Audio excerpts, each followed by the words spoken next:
Good evening, YouTube. We are live and welcome everybody, all of our viewers to YouthViewz. We are live tonight, and Tom, I think this is the first time we've got you on camera, or maybe not. I can't remember. I haven't been on camera since before the election. Okay. So it's post-election. It's been a little while. So apologies for our haircuts, guys. We're on lockdown, and so therefore our hair is looking longer than it should, really. So I'm sure when lockdown allows, we will be back to looking trim again. Anyway, without further ado, I want to introduce a new guest to the show. Let's see if this sound is working now. Poppy, can we hear you? Hi. Oh, excellent. We can hear you.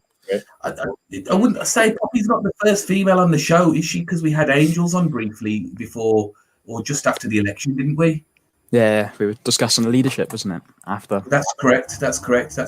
So, Poppy, do you want to just briefly tell us a little bit about yourself, how old you are, and your interest in politics, and your sort of which way you lean and whatnot? Do you want to do that?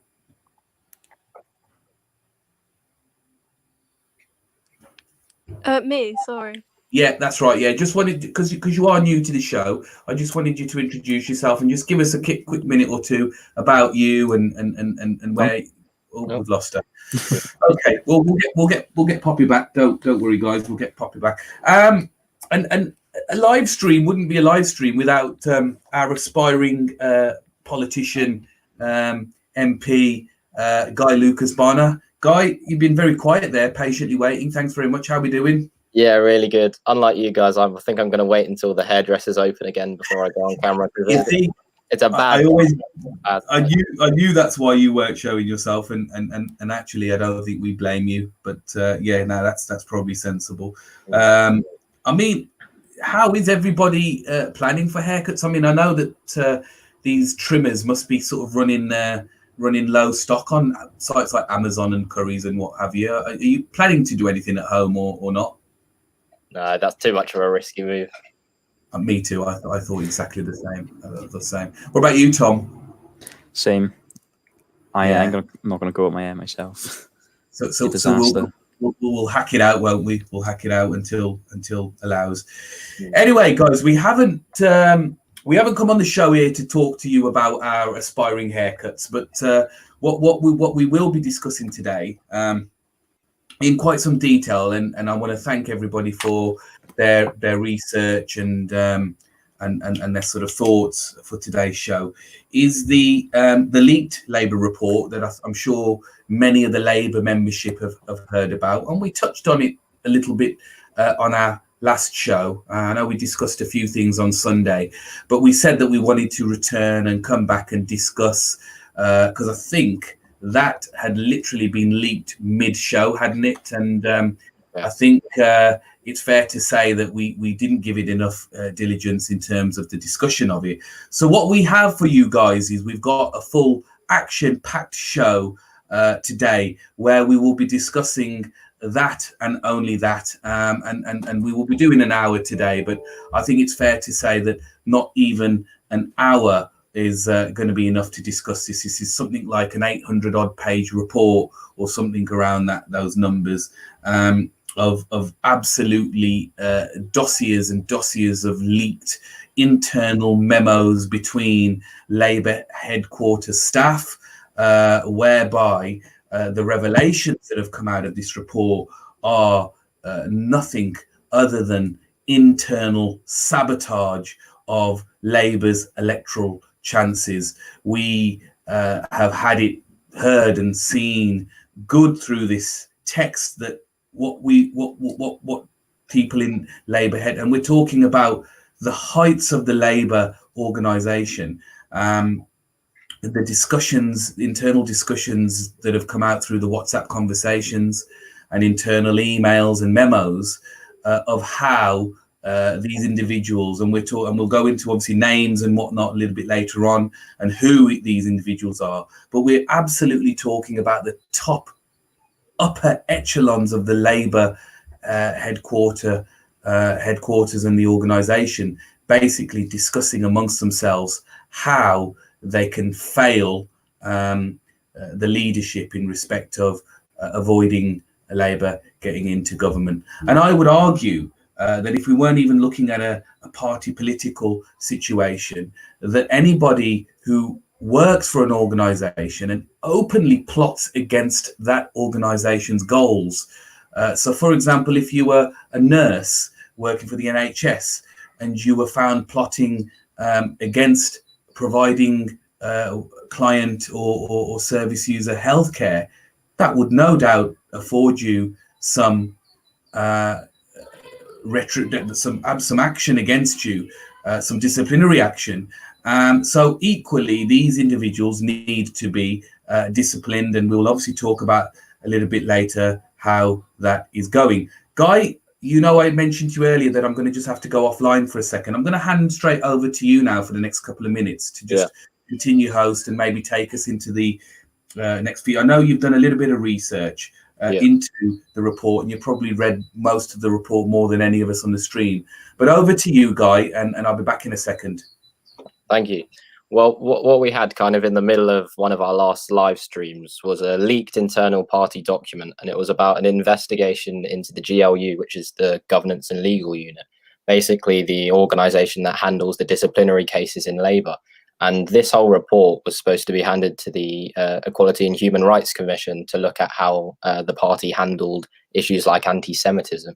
But unfortunately, what we had was an expose basically of tens of thousands of private messages among senior staffers plotting all sorts of things, from sabotaging the 2015 leadership election to deliberately mishandling real-life anti-Semitism cases in order to bring Corbyn's leadership into disrepute. And the worst thing for me personally, and I know hundreds of thousands of members across the country are outraged about this, that some messages prove that prominent and key party HQ workers were actively undermining Labour's electoral chances. And there was a message chain in these released messages that actually showed there was a group of individuals quite senior in the party that were rerouting funds to key right-wing MPs in order to instate them into the leadership after the general election. With that, we also had messages showing that some of the GLU staff initiated operations to purge the left-wing members out of the party, even going as far as fabricating cases amongst members in order to get them expelled. So it's quite a damning and shocking document. Tag all that with all of the messages released of senior staffers bullying and undermining and using discriminatory language to sitting MPs like Diane Abbott and Dawn Butler, and you have yourself quite a damning document. So I think pass over to Tom to kind of share your thoughts. What are your thoughts on this document? Well, I'm not going to pretend that I was particularly surprised by what the document have revealed. I was shocked by how grotesque some of the comments were, especially regarding Diane Abbott. Some awful stuff there, especially how at one point, from all the abuse she received, she's crying in the toilets, and they threatened to leak it to the press to humiliate her. I mean, that is incredibly low. However, I think it was obvious, though, that anti-Semitism was being mishandled and purposely used to smear the leadership, and the problem was being exacerbated again to smear the leadership. That much was clear from the beginning. So, unfortunately, all the report did was highlight some of our worst fears. However, although, as YouthViewz were saying, this could cause some disciplinary action, I think Corbyn was probably full aware of what was going on. However, purging all of your right-leaning MPs, that wouldn't have looked good, to be honest. I reckon that's probably one of the things they were going on him actually doing. Because if he was to get up and start purging all the right to the party, the press would have a field day. You know what the headlines would be: Stalinist Corbyn purging the right out of the party. You know, it wouldn't have looked good. However, if he didn't do anything, his hands were tied regardless. So, unfortunately, yes, the right of the Labour Party actively worked against the leadership in order to undermine our chances of getting re-elected, which, of course, was one of the many reasons as to why we lost this election. But it's absolutely atrocious. It's really, really hard to believe that we shared a party with some of these people. These people who told an autistic child to go die in a fire. Like, oh, what? I mean, honestly, it's ludicrous. It's horrible, and I completely agree with everything you said. And one of the main points of discussion from this is, would we have won or maybe got closer to winning the 2017 general election if we didn't have internal party staff deliberately sabotaging Corbyn, say from 2 years ago in his leadership election? The questions about how much damage the 2016 leadership challenge to Jeremy Corbyn, initiated by the right of the party, actually did. What are your thoughts into maybe how the 2017 election might have changed if we didn't have this sabotage? Well, I think, 2017, we know we got very close. I think with 2019, whether the Labour HQ were doing this or not, I think 2019 was already lost. But for 2017, and perhaps maybe we would have had a chance. I'm not sure whether anti-Semitism really had much of an effect on the average voter. I think it was one of the more minor reasons people didn't vote for Labour. However, if I'm correct, I did notice I read somewhere on Twitter that apparently the Labour HQ had been funneling funds out of marginal seats and into safe seats, funding their campaigns in order to allow the Lib Dems to take some key seats and allow the Tories to perhaps stay in power in some of these marginals. So perhaps, because of how close we were in the 2017 election, if we were to have taken a few more seats, we probably could have stopped the Tories from getting their. They didn't get a majority. They had a coalition with the DUP, but perhaps if the Tories had a couple of seats less, even a coalition with the DUP wouldn't be enough to enter government. So we could have perhaps forced them into a minority government, which would have changed things massively. So we could argue that, what the Labour HQ have been doing and what this report has shown us had led to the Tories getting a majority in 2017. And another one of the really concerning things is some of the 10,000 messages released and shown in this document actually showed an exchange of messages amongst the previous General Secretary of the party, Ian McNicol, who's currently in the House of Lords, although he's stepped aside now the investigation's happening. And it was a discussion between him and other staffers talking about funneling money, 50,000, I think it was, to Tom Watson's seat in order to protect him in the 2017 general election, and then instate him as the leader after. I mean, what are your thoughts on that? Oh, I mean, he's a slippery one, Watson, isn't he? And it's not a surprise. It doesn't come as a surprise to left-wing members in the past that the right of the party have been working against us.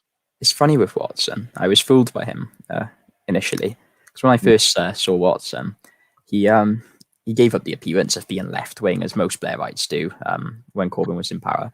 But also, he was actually standing up for Remain within the Labour Party. He was he was advocating for Labour to take a more Remaining approach, which, of course, at the time, I was a bit deluded at the time, but at the time, I supported that. Which now I probably wouldn't, but he did. I did fall for him a bit in the sense that I started to like Watson, but then, of course, as time went on, constantly undermining Corbyn.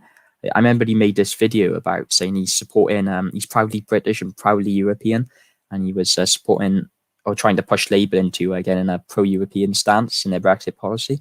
At the time, I thought that was, it's genuine. That's really cool, mate. And of course, then I realised that the only reason he did it was because the day before Corbyn announced he wouldn't be back in Remain. It was just purposely to undermine Corbyn. So, I mean, we all know Watson is an absolute snake now. I didn't then, which was strange. But he's awful. I wasn't sad to see him go at all. But yeah, no, that's typical though, him being funded like that. Do you know what? I quite count this as a success if he lost his seat, genuinely. I mean, that is the kind of the sentiment of a lot of grassroots members at the moment, because it's quite a hard thing. You know, thousands of us across the country, potentially hundreds of thousands, going out, giving up our time, our money, onto the doorsteps, preaching the Labour message, asking people to vote for our party, while in the ivory towers of the Labour Party in senior HQ, we've got these staffers stabbing us in the back. I mean, one of the even more shocking things was there were message exchanges among key staffers, again, such as Ian McNicol, General Secretary, and people who held quite high places in party HQ, sending each other polling during the general election. If it looked positive for Labour, there were quite negative reactions. And then there's quite an infamous thread now on the night of the general election when the exit poll came out, and it showed that Labour were going to do a lot better than they were actually expected to do. And actually, a lot of these staffers were exchanging messages saying, well, this is exactly what we'd been working against. This is going to be a long night. We've got to put on a brave face. And to hear that from staffers who, and you know, our membership fees are funding the six-figure wages of these staffers, and to hear that kind of betrayal and that kind of angst against us being successful against all the odds, it's quite a painful thing to hear, isn't it? Totally. And do you know what? It just shows how dysfunctional Labour is as a party. It sounds ludicrous, doesn't it? Saying that, oh, this is going to be a long night because your party is predicted to do well. When in history has anybody ever said that? I mean, bloody hell. It just shows how divided the Labour Party is at the core. But what I say at the core, I mean, predominantly, the majority of the membership did vote in Corbyn on. Was it the first round? He had, basically did what Starmer did, didn't he? Yep. So it's like he had a lot of the membership support, but unfortunately, we still have a lot of remnants of the Blair days within the Labour Party. So many unelected positions, especially in the Labour HQ.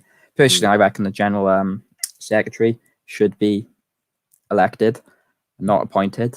Of course, Shadow Cabinet, I probably still reckon that should be appointed. However, the Labour Party could do with some more democratically elected positions, because this kind of minimizes the effects of what we've seen in this report, in the sense we have so many pressure groups and influential figures within the Labour Party, especially in the HQ, of which have their own agendas and are constantly trying to push Labour one way, which again is contradicting the mandate of the membership.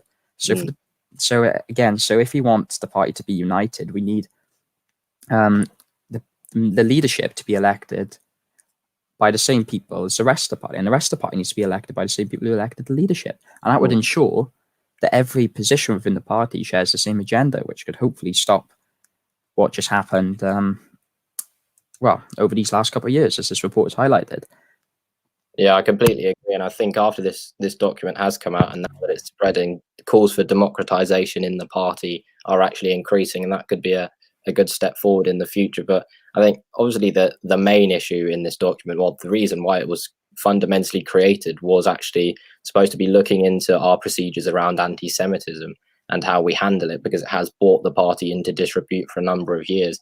I mean, it absolutely incenses me to hear that senior staff in the governance and legal unit, who are supposed to be protecting members who have made complaints about anti-Semitism in the party, the fact that they deliberately mishandled real life cases with real life victims in order to bring Corbyn into disrepute is quite frankly disgusting, both to the victims and to the wider membership trying to get Corbyn elected.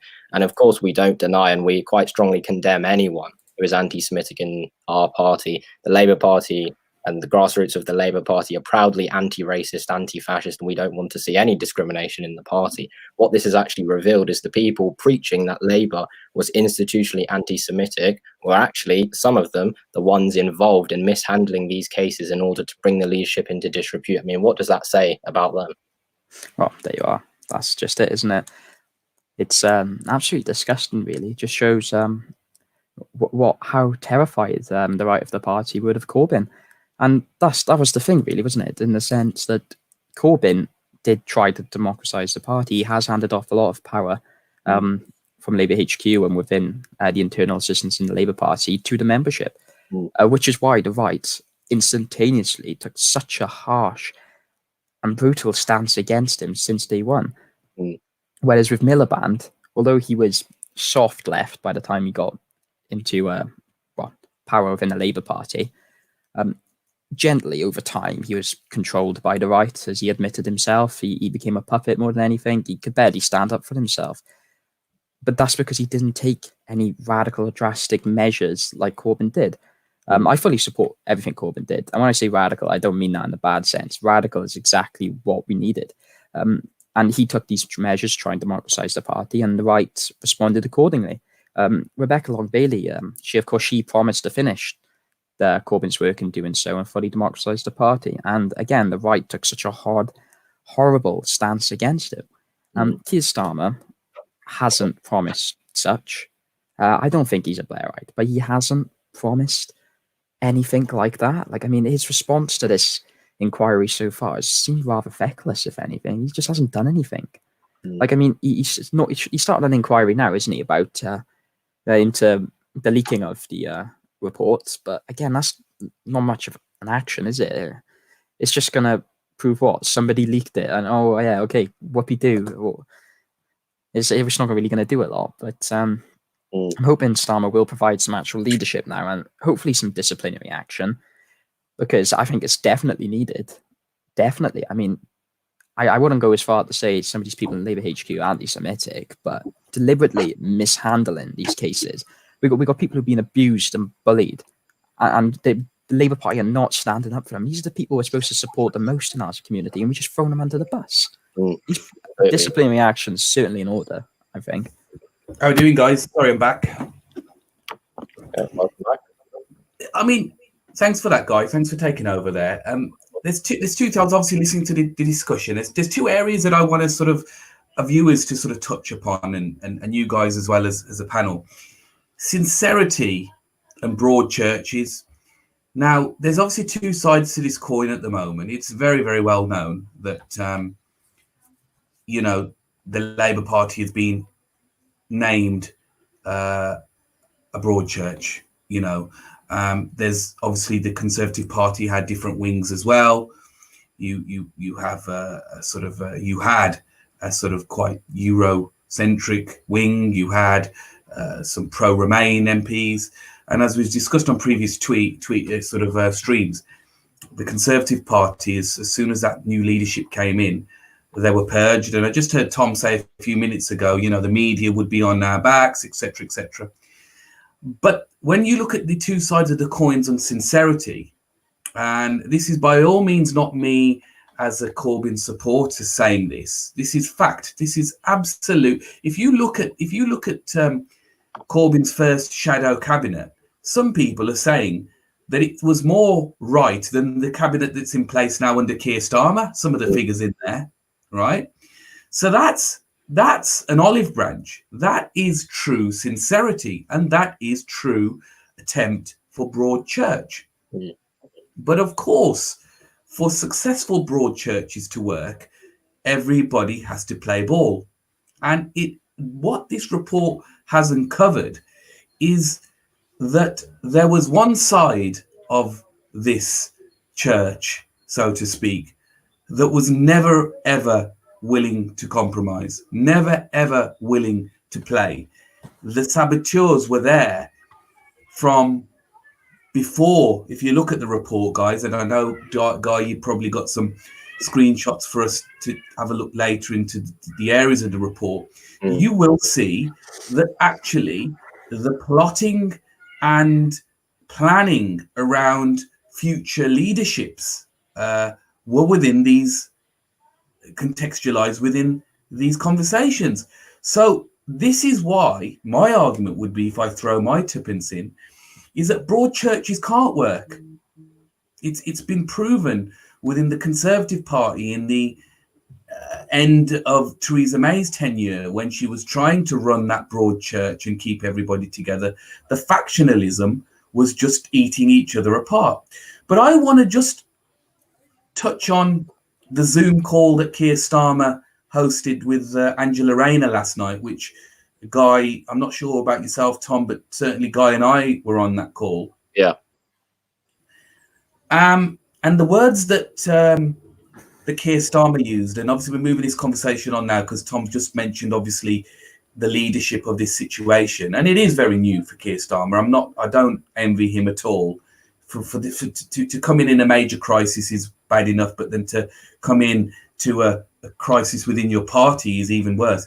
But to say that we need to stop taking lumps out of each other, I really would like to ask him, and I wish I could have asked him, but you know, there was no opportunity to, is what lumps have the Corbyn camp, if you want to call them that, what lumps have they taken out of the so-called Blair camp, or the right of the party? Guy, answer me that one, please. Yeah, I mean, it all links back to what you were saying about the broad church. The Labour Party has a very broad variety of views on the economy, on social issues. We unite on some things, but, you know, this is quite frankly probably the broadest church of a party you could imagine when you consider the variety of people on the political spectrum that we have in our party. And the reason why I say it's so pivotal to mention that is because when we have leadership elections in the party, it is a time for both factions to stand up, represent their views. But once that's over, all of that should be put aside and we should be one united force working together. If it was the left of the party undermining someone potentially represented by the centre of the right of the party, I'd be disgusted at it, because it's not what these staff are employed to do. And I think that it's testament to the fact that the Corbyn supporters have been loyal and they have been good, because a lot of them actually decided for to look for changing Keir Starmer and are staying loyal to him now. But yeah, I mean, the Zoom call the other night with Keir Starmer and Angela Rayner, it could be said by some, and it's certainly a valid point to say that Keir Starmer wasn't really empathising with a lot of members who felt quite hurt and angered by what's happening on the same level that, say, Angela Rayner, Ian Lavery, or some of the other Socialist Campaign Group MPs have. But I think it's key for Starmer as a leader to make sure this investigation is carried out in full, thoroughly.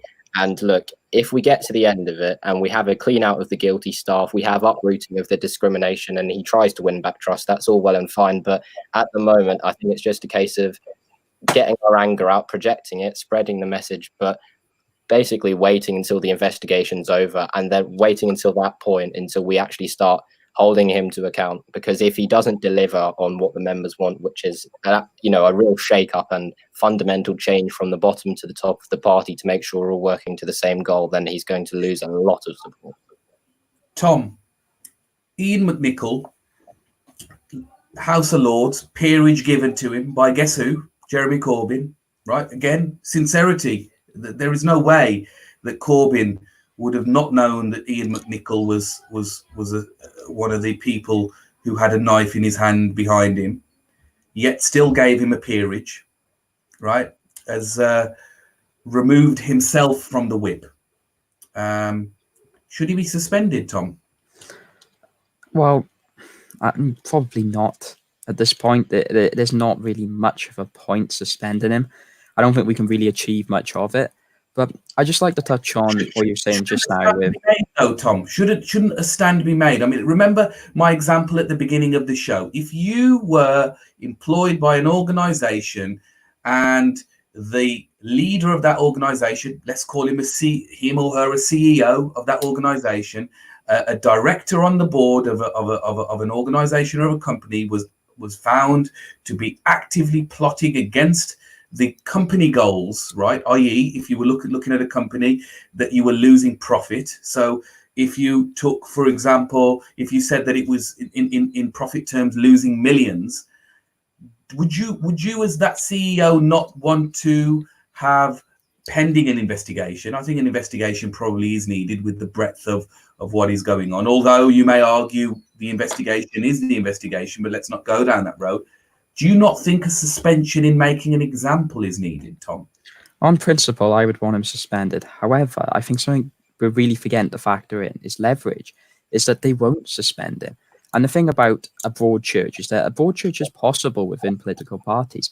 However, it's only possible with each group and pressure group having an equal amount of leverage. I know you use the Tory party as an example, and Theresa May went for a broad church approach to Brexit policy, and the ERG with Jacob Rees-Mogg and his lot constantly undermined her. Why? Because they knew that she couldn't form a majority in the House of Commons without them. They had the leverage over her. They had no reason to compromise because they had leverage to push forward their ideas. And it's the same principle within the Labour Party. When Jeremy Corbyn was in power, he didn't have the leverage because without the backing of the right, he could get nowhere, even if he was in government. Unless he had the support of his MPs, he won't be able to pass anything, any policy in his manifesto. Whereas the right, time and time again, constantly undermined him because there was no consequence. They had no reason to compromise because they had the leverage. Compromise can only be achieved if both sides have an equal amount of leverage. So I think a broad church can work, but both sides have to be on an equal playing field. At this point, they're not. And Keir Starmer, I don't think, will punish or discipline hardly anybody, because these very people he's supposed to be disciplining have their fingers all over his campaign. They were all some of his dodgy donators. They were all the pressure groups that have been revealed to be stabbing Corbyn in the back and now funding him. And it's like his hands are tied. I don't think he'll do anything. I think he'll just give a couple of empty, meaningless speeches and do nothing. I hope he does something, but again, I doubt it. Guy, I saw a statistic today. I'm not sure if it's true or not, but it was something on social media that say that in the last 6 months, the Labour membership has lessened by 25,000. I'm not sure how true it is. Obviously, it's something that I've seen on social media. Tom's given clearly his own analysis there, and you know, I wouldn't begrudge him of his opinion in there. But as you can see from Twitter, social media, a lot of Labour members are on social media and sharing their opinions. There's a lot of anger out there, isn't there, Guy? Can you see that 25,000? I mean, this is in the last 6 months, by the way. It'd be interesting to see what happens in the last 7 days, let alone the last 6 months. But what do you think, given, I think Tom's given a really fair analysis there of probably what we expect to happen. We'll probably find that this will elongate out probably for months, for quite a long period of time. By this time, an inquiry will be written up. Maybe some heads will roll. Maybe some disciplinary action will be taken. But as I say, Starmer has put his circ here, has put his stamp out there. Let's stop taking lumps out of each other. So that suggests, as Tom is saying, is that he may be not willing to appease one side. And he's got a good opportunity because he's a new leader. So you may argue that, look, he doesn't want to appear to take one side. But I want to ask you, Guy, what about the membership? If it does play out how Tom has stated it may play out, what does that do for the membership? Well, as we all know, political parties, and especially the Labour Party and what it stands for, it's built on trust and a mutual working interest between the top of the party and the staffers and the grassroots, let's say foot soldiers on the ground, running the CLPs, running the local activities. And that mutual interest is that both of those organisations are supposed to work together towards the same goal. When you have one of those organisations to see some senior staffers in the party betraying that mutual interest and betraying the trust of the members, if the report is true, no wonder the members are leaving in droves, because it's completely unjust that people are giving up their own personal time, money, and efforts, strenuous travel across the country and taking time off work, taking time out of education, and paying money into the party, some donating even more on a monthly basis, all to be betrayed by senior people in the party.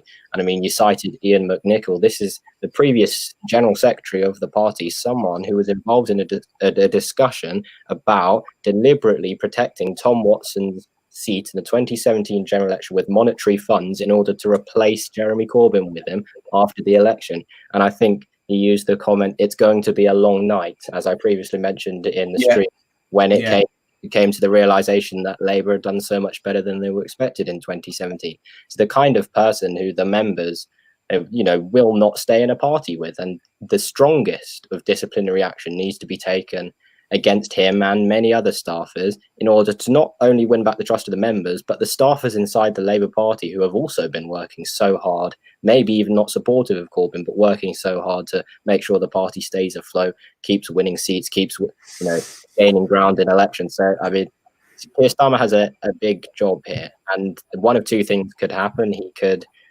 publish this investigation. It could be a minimal effort to clean out what we're seeing, which is deep-rooted discrimination and a clandestine group of guilty staff that have been working against a section of the party to the point where they were fabricating and mishandling legal cases. I mean, it's just crazy. If there is minimal action, we will see a mass exodus of members. But Keir Starmer here, it is fair to say there is an opportunity for him in this to do what he said he would do, unite the party, and that's by taking a stand against what we've seen in this document, standing up from the left, for the left of the party who have been discriminated against by senior staff for the last 5 years and God knows how many more, senior staff who even thought that Andy Burnham and Ed Miliband were too left-wing. I think that shows the extent of how bad they are. But Starmer has an opportunity here, and I pray that he carries out his duties as the leader to represent the members. who's the lady that surname is Oldsno? Was it Amy? I believe. Sorry, I didn't catch that. Emily Oldknow, previous governance chief in Labour. Emily Oldsno, yeah, that's the one. Widely tipped for the general secretary's position. After, well, there's nothing formal that Jenny Formby was going to step down or leave, but she was widely tipped. Emily Oldsno, also wife of Jonathan Ashworth, is it? Shadow Health Secretary. Yeah. Now, if Keir Starmer was to go ahead with that selection, let's even say that he makes some satisfactory findings and a couple of heads roll, but let's say that she keeps her promise, if that were the case.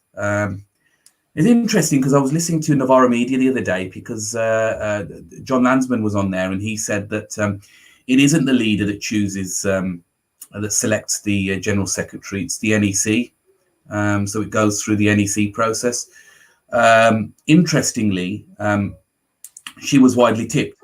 Let's say she gets that. What does that do for you, and what does that do for the membership? Tom, do you want to? Oh, sorry, it was me. Was it? Well, I mean, any of you, yeah. Do feel free. No, go on. You go first. I ain't got much to say.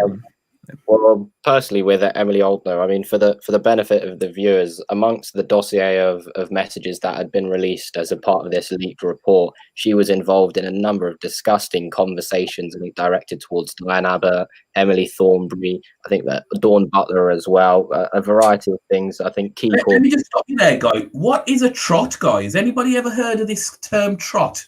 Trotskyist. Yeah. It's a Trotskyist, yeah. That's a common word, guy, that's been used through these. That was one of the prominent words. Are we trots then? I think we're trots then, aren't we? Well, according to the people in the document who had been, and to use their words directly, trot hunting and trot busting for the last 5 years. That's how they described deliberately fabricating cases. Guy, I'm sorry to sort of stop you midway there, but isn't that disgusting? It is. Weren't they talking about as well the types of manners in which they could kill Jeremy Corbyn and Firelight and X, Y, and Z? Am I right in saying that, Guy, if we give a bit of analysis on some of the content? I mean, to go over it quickly, there was a senior staff, I think, head of press and broadcasting, Joe Green, and there was a discussion about how Corbyn supporters need to be taken out and shot. There was also a discussion among some senior staff members. Dan Hogan, previous policy communications officer, who was referencing a staff member who had cheered Corbyn, claiming that he should be shot as well. And there was a number of comments later on in the dossier, something about here it is, the need to lynch Jeremy Corbyn in order to avoid trots embedding themselves. And senior staffers sharing videos comparing Corbyn to Adolf Hitler, senior staff discussing hanging and burning Jeremy Corbyn. I mean, it just goes on and on and on. And it's and let's put this into perspective, Guy. Let's put this into perspective. These so-called trots are paying their wages. Yeah. Am I right in saying that? Yeah, membership fees in one way or another would go towards party funds, which are in one way or another paying. Absolute disgrace. Well, so trots, again, the word trots though originates from the witch hunt back in the 1980s with the militant group. They were a section which were also a part of Labour. They were a Trotsky group, known as the Marxist International Marxist Tendency, or it's just Marxist Tendency. I think it's Marxist Tendency, and they were Trotskyists. They were a Trotskyist group, and of course, being militants, they stood against some of the core principles of the Labour Party, and they were eventually purged because they became more hassle than they were worth. And that's where the phrase trot originates from. Being a Trotskyist in itself was not banned in the Labour Party, but to be a part of the militant Trotskyist, pressure group, I suppose, was banned, and it could get you expelled from the party. Now the word trot has kind of lost its meaning. I don't think these people have any idea what Trotskyism is, and if they did, they wouldn't be comparing him to bloody Adolf Hitler, would they?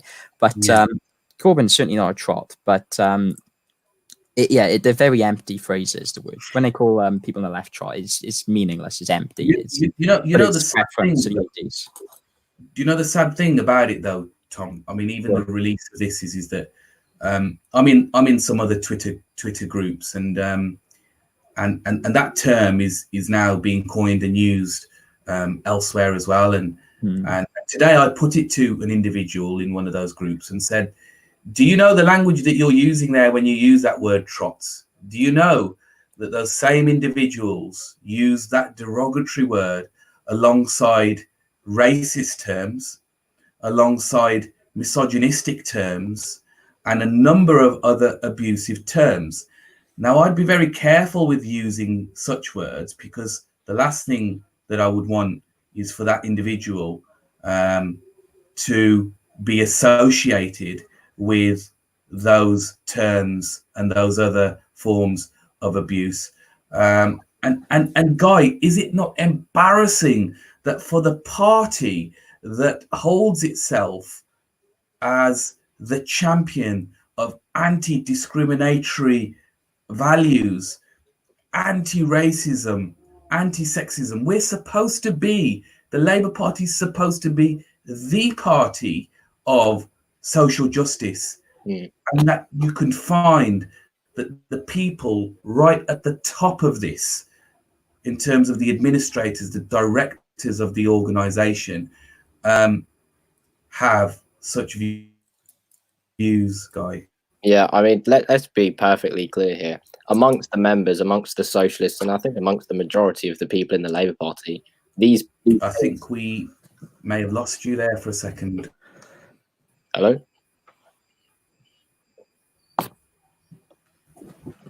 Hello, yeah, I think we may be having a connection issue.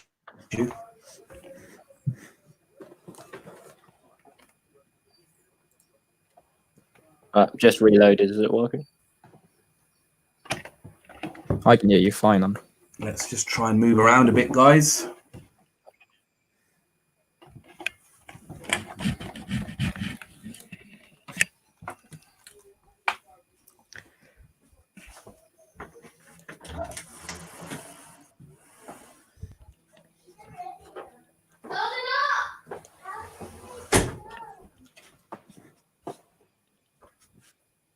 Is that any better? Yeah. Yeah, I can hear you. Yeah, I think it might be an internet, the world of technology. Anyway, yeah. So, where were we? Yeah, I mean, got it. Yeah. Right. So what I was saying is that, you know, the party that so-called is supposed to be the party of natural sort of social justice can be found in such embarrassing situations. Yeah, I mean, what I was saying was we need to be clear that these key staffers that have been exposed in this document do not represent the views, one, of the Labour Party in those private messages, and two, the views of the widespread membership, because our party, again, as I said, was built on the foundations of anti-racism and solidarity with all parts of society. And it's disgusting to see, I mean, figures like Emily Oldknow, who held such key roles in the party, bullying and using misogynistic, racist, hateful terms against people sympathetic to Jeremy Corbyn. And it's why it's all the more important for Keir Starmer, Angela Rayner, and the investigation into this to make sure that there is justice served, because the BAME members in the Labour Party and every individual minority and group in the Labour Party who will be looking at this document and seeing, well, actually, I thought we were supposed to be represented by this party, will be waiting for Keir Starmer and this investigation and the leadership team to be taking swift action on discrimination in the party. So again, it doubles down on the fact that we do need to see, as to use the phrase, coin the phrase that you used, heads rolling amongst senior staff who have been using discriminatory terms in the Labour Party, because it does not set the example to the electorate that we're supposed to be setting.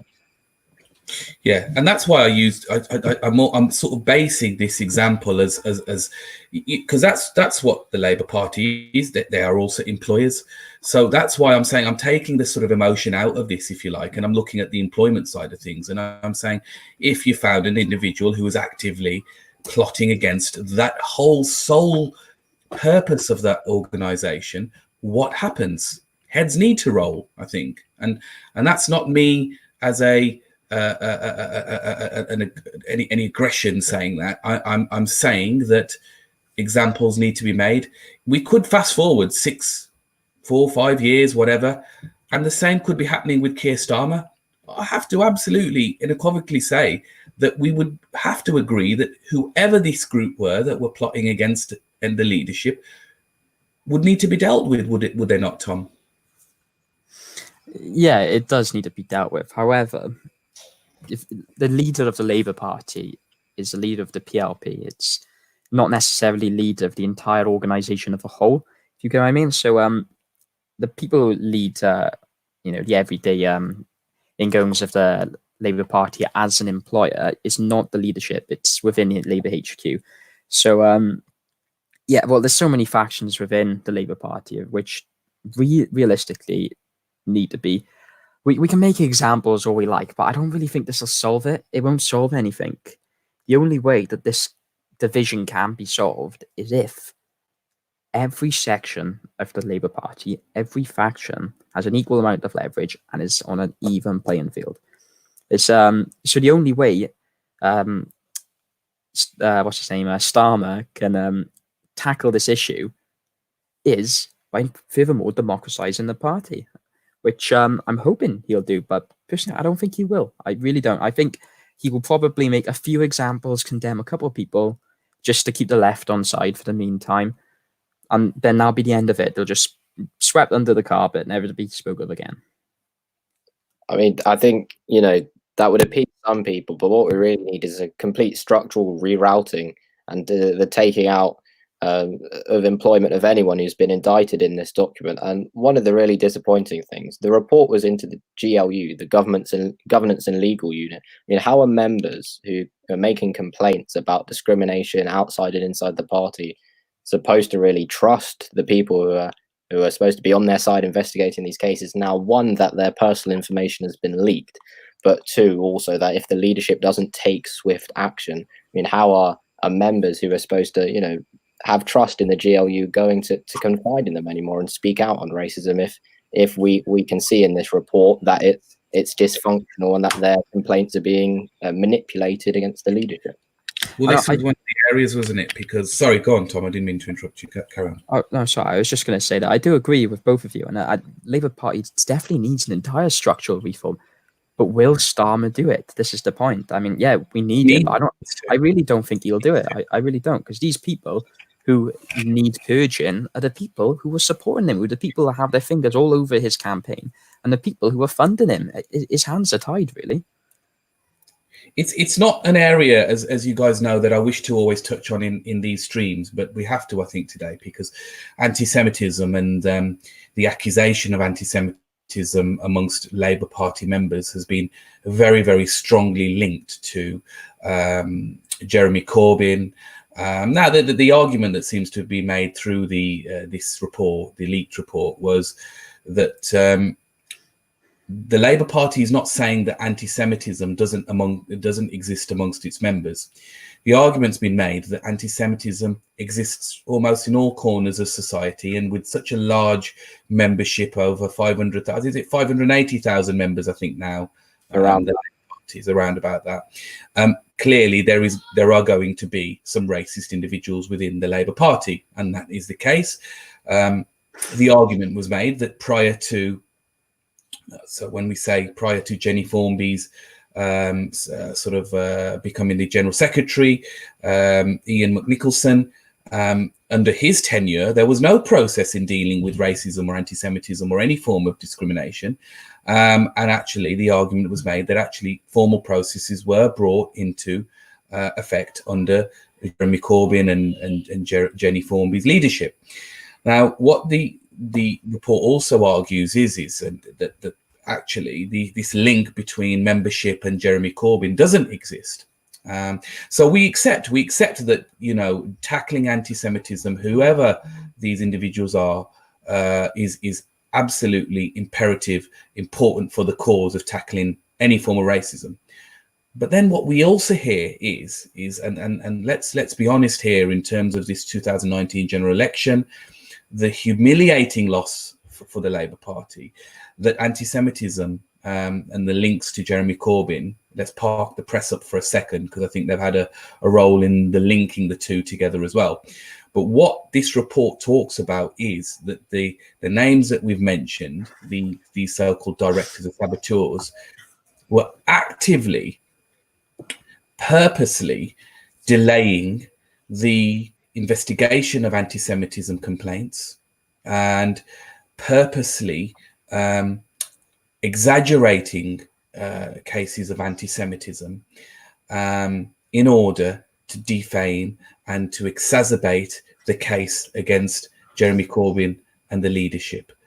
Now, Guy, I don't know about you, but if I was a Jewish individual listening to this, common sense would suggest that this issue of anti-Semitism has been widely weaponized, has it not? Yeah, I think it's disgusting that what the leaked document has done is actually revealed that we've got senior staff in the party deliberately misusing and mishandling these very personal and horrific cases of anti-Semitism in the party to defame Jeremy Corbyn. But what we do have to realize is that anti-Semitism, in some small moderation, does exist in the Labour Party. It's a disgrace. It's disgusting. And as a part of this investigation, Keir Starmer needs to make sure that as we go into the future, we have very clear and transparent processes on how we're going to tackle this. Because if I was a Jewish member in the Labour Party receiving discrimination from someone supposed to also be in the Labour Party, I would not trust Party HQ with a complaint. Now that, one, this entire dossier has been leaked, but two, it's been shown that they've been manipulating and not handling these cases properly. So in order to, I think, win back the trust and the solidarity of our so many amazing Jewish members in the party, is not only do we need to make sure that the staff doing this are actually facing disciplinary action, we also need to make sure that our processes and our structures and our way of dealing with complaints in the future protect these people, look after these people, and ultimately go towards the goal, the final goal, which is making sure that we have no discrimination in the Labour Party. And that's it, really. I know we're all a fan of Clive Lewis, but we've got to end on a bit of humour as well. Did you see his tweet about when they'd referred to him with the C word? Did any of you see that? Yeah. And how diligently Clive has handled it. He said, because excuse me for using the word, but I think it has to be used, because if you're going to get the true context of it, they didn't just describe me as a cunt, they described me as the biggest cunt. He said, if you're going to be something, then you may as well be the biggest one of it. I think you've got to laugh at the way that it's stupid, isn't it, guys? It's the way that this has unfolded. Yeah, truly. And I'm glad that people like Clive Lewis are able to, and I think that was in an effort to kind of reach out to party members who are obviously quite sad and devastated, and try and bring a bit of humour into it. But again, Clive's been very vocal, along with Dawn Butler and Diane Abbott, about unrooting racism in the party towards black MPs. And I think what it has shown in this document is that, while Clive has found humour amongst this, we need to be standing in solidarity with MPs like Clive Lewis, who are being discriminated against by staffers in the party. Tom, many watching this, and many who have seen and heard these revelations will be thinking about leaving the Labour Party. They will be saying that this party doesn't represent us. How is this party any different to the Tories? If there's racism in the Tory party and there's racism in the top administration of the Labour Party, this party doesn't represent me. Why should I remain part of it? Particularly members of the BAME community, particularly members of, and gender, whichever way you want to look at it. These saboteurs have covered the discrimination in most of the corners. What would you say to a young, aspiring, or an older member of the party who says, "Oh, this is it. This party doesn't represent me. I've had enough and I'm ripping my card up, I'm cancelling my direct debit. What would you say, Tom? Well, I don't think that's a very wise decision. Because, I mean, sure, the Labour Party doesn't perhaps represent what you would like at the moment, but nobody said politics was easy. Nobody said this was a short battle, if you will. Because the thing about partisan politics, if you will, if you were to leave the Labour Party and be a democratic socialist trying to run as an independent MP, you'll get nowhere. Because we live in a first past the post two-party system. No independent really stands a chance. We haven't seen an independent MP actually elected since God knows when. So partisan politics will get you nowhere. The only way you can influence events is from being a member of the party, through pressure groups, if you will, and getting a foothold within a party and moving it to your left or to the right. From the outside, you have no leverage. You could say, oh, well, the Labour movement is dead because, Labour doesn't represent the left anymore. But you will be killing it if you leave the party because, of course, you will leave the left without a home. And if the left doesn't have a home, well, that's just it. It will just die. The flame will be put out. So you have to just stick with it. I don't like the direction the Labour Party is going. I'm not very hopeful for Starmer's leadership, but I'm not going to leave the party, and I probably would campaign for him because it's the only option we realistically got. Just, ripping up our car, dropping our toys on the floor, and it gets us nowhere at the end of the day. So we're just going to have to bite the bullet and just go through it. Eventually, there'll be another leadership election, and there'll be another general election. There'll be something which will tip the tables once again, and you have to wait for it. And if you're not there to vote out the right when the next election comes, then the right will permanently be in place. So don't leave. Not a good idea. I think very, very well put, very eloquently put, Guy. I think also I refer to the when John Landsman, is it the director of Momentum, was on the show with Novara Media earlier in the week, and he said that I've been a Labour Party member for over 40 years. He said, if I'd have left at the time that the Blairites had control of the party, we wouldn't have got Jeremy Corbyn into power. So it's just it. Yeah, it's true, isn't it? And so why would I leave now? Actually, exactly. Guy, you may argue that this is the time to stay. Yeah, I'd say in the strongest terms, stay in the party. And Tom made such a valid point. We live in a country that uses first past the post, meaning that you've got one option if you want progressive change in this country, and that is to join and fight for, in the strongest terms, the Labour Party. Of course, we've been talking about this leaked report. 95% of the Labour Party, I'd say, is absolutely disgusted at the contents of this report, and it's just this 5% that have been ruining the reputation of the party for the last couple of years that we want to see out of the party before we come together as a collective movement, rallying behind Starmer from the left and the right to ensure that in the next 4 years we provide good opposition to the Tories, and eventually the ultimate goal is obviously getting into power. And I'm really supporting Starmer to do that. He just needs to come through on the investigation. He needs to do what the members want. He needs to be transparent, and then we can work from there. And as I said, I want to reiterate in the strongest term, the Labour Party is still the home of all anti-racist, anti-fascist, socialist, and people who want a progressive change in this country. And just because there is a certain handful of individuals ruining the party doesn't mean you should leave. It means you should stay, you should root them out, and you should join us in the fight. I think that's well put. And what I would say, just adding to that as well, guys, is Keir Starmer's a barrister. He is a legal expert. What I would just ask him is follow the due process. If the process is, if the dignity at work processes and rules and regulations within that employment have been broken, then I think these individuals need to be subjected to the same rules that you and I would have been subjected to had it been in our workplace, right? And I think that's the least that we should be asking Sir Keir to be doing, and for the NEC to be doing. Guys, I really, really want to, I think I've thoroughly enjoyed tonight's stream. I think it's been nice, streamlined. There are so many more areas that we could have discussed tonight. I just want to say to our viewers, thanks for everybody who has tuned in.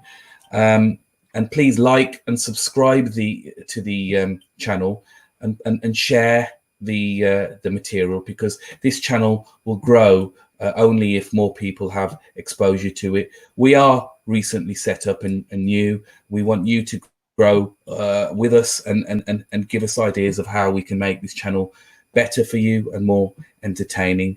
I want to end by saying and echoing exactly what the lads have said on the stream today, is that there is no choice but to stay and to fight and to take this to the next chapter in our lives, and for this party to progress and to properly instill socialist, social democratic values. And I say to anybody out there who is against the cause, play by the rules. Play by the rules. Yeah. Guys, I want to thank you for that. There's so much more, as I say, we could have discussed. I wanted to talk about the GMB stuff that's come out today, the union that is supporting, so-called supporting racism. I wanted to talk about a few other things as well, but no doubt we'll have an opportunity in the weekend stream to discuss. Guys, I've been Harry Khan, and I want to thank everybody for tuning in today.